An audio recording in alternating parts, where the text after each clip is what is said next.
Hello students, आज मैं आप लोगों के लिए लेके आई हूँ बहुभुज। कक्षा 8 में बहुभुज चैप्टर है जो कि बोर्ड के एग्ज़ाम में बहुत ही इम्पोर्टेंट है। और साथ साथ में कक्षा 6 से लेकर के कक्षा 10 तक सभी स्टूडेंट के लिए जो ये चैप्टर है बहुभुज का, वो बहुत ही इम्पोर्टेंट है। क्योंकि हर क्लास में आता है त्रिभुज किसे कहते हैं, चतुर्भुज किसे कहते हैं। त्रिभुज से संबंधित बहुत सारे चैप्टर है, समरूपता का है, सर्वांग समता है, चतुर्भुज की विशेषताएं हैं।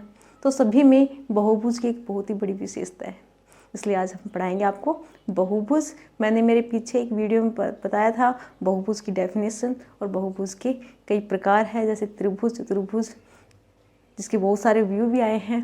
तो आज का जो मेरा टॉपिक है वह बहुभुज का है। मैं आपको दोबारा से रिवाइज करवा रही हूँ कि बहुभुज कहते किसे हैं। बहुभुज की डेफिनेशन,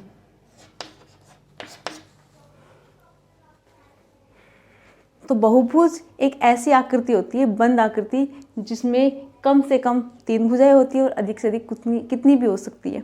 ठीक है, तो 3 या 3 से अधिक भुजाओं से घिरी हुई बंद आकृति को हम बहुभुज कहते हैं। 3 या 3 से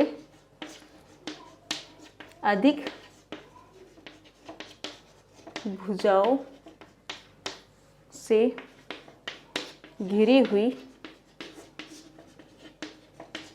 बंद आकृति बहुभुज कहलाती है।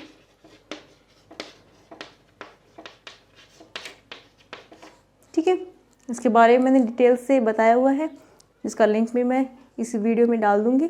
ठीक है, तो बहुभुज ऐसी बंद आकृति होती है जिसमें जो भुजाओं की संख्या होती है वो या तो 3 होती है या 3 से अधिक होती है। जिस बहुभुज में भुजाओं की संख्या 3 होती है उसे हम त्रिभुज कहते हैं। भुजाओं की संख्या यदि 4 हो जाती है तो वो चतुर्भुज कहलाती है। इस तरह से n भुजाओं वाली बहुभुज को हम n भुज भी कहते हैं। ठीक है, अब आता है इसके बाद मैंने बताया था कि मैं बहुभुज के विकर्ण और बहुभुज के और प्रकारों के बारे में पढ़ाऊंगी। तो आज का मेरा टॉपिक है बहुभुज के विकर्ण। बहुभुज के विकर्ण क्या होते हैं?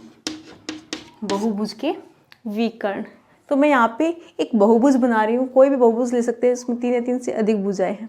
तो मैं यहाँ पे एक पंचभुज बना रही हूँ, इसमें 5 भुजाएं।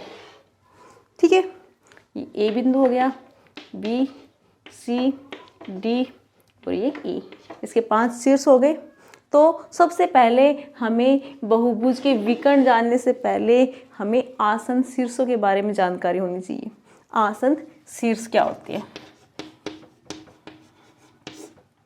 ठीक है, आसन शीर्ष क्या होता है? जैसे कि बिंदु सी है, यहाँ पे बिंदु सी दिखाई दे रहा होगा, बिंदु सी है, तो इसके आसन भुजाएं दोनों हो गई। ठीक है, और आसन शीर्ष एक बी हो गया और एक सी का आसन शीर्ष हो जाएगा डी। तो हम आसन शीर्षों के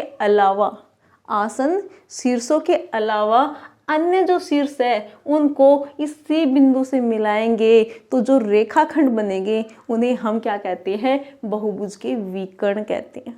जैसे कि सी बिंदु के आसन शीर्ष हो गए। आसन शीर्ष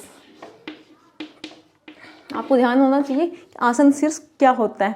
कई बार क्वेश्चन पूछ लेते हैं कि सी का आसन शीर्ष कौन सा होगा, तो आपको पता होना चाहिए सी के आसन शीर्ष कौन कौन से होंगे। इसके साथ वाली जो भुजाएं आसन भुजाएं हो गई, और इन भुजाओं के जो शीर्ष है, एक बिंदु सी हो गया, उभयनिष्ठ है दोनों भुजाओं में।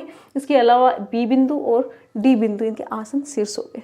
ठीक है, तो आसन शीर्षों के अलावा सी बिंदु को ए बिंदु से मिलाएंगे तो ए सी क्या हो गया? इस बहुभुज का एक विकर्ण हो गया है। ठीक है, ऐसे ही मैं अगर सी बिंदु को ई बिंदु से मिलाती हूँ तो सी ई या ई सी, यह भी इस बहुभुज का एक विकर्ण है। ऐसे ही बी बिंदु के जो विकर्ण होंगे, यानी कि यहाँ पे इस बहुभुज में सी बिंदु से 2 विकर्ण खींचे जा सकते हैं। ऐसे ही हम बी बिंदु से भी विकर्ण खींच सकते हैं, ए बिंदु से भी विकर्ण खींच सकते हैं, सभी शीर्षों से हम विकर्ण खींच सकते हैं। 2 विकर्ण इससे हो गए, बी बिंदु से खींचेंगे तो इसके आसन शीर्ष हो जाएंगे ए और सी। इनके अलावा ए और सी के अलावा बाकी के जो बचे हुए शीर्ष है उनको अगर हम बी बिंदु से मिलाएंगे तो वो भी क्या होंगे, इस बहुभुज के विकर्ण कहलाएंगे। यानी कि हम बी को ई बिंदु से मिलाएंगे तो बी ई भी क्या होगा, इस बहुभुज का एक विकर्ण कहलाएगा। ऐसे ही बी को डी से मिलाएंगे तो बी डी भी क्या होगा, इस बहुभुज का एक विकर्ण होगा।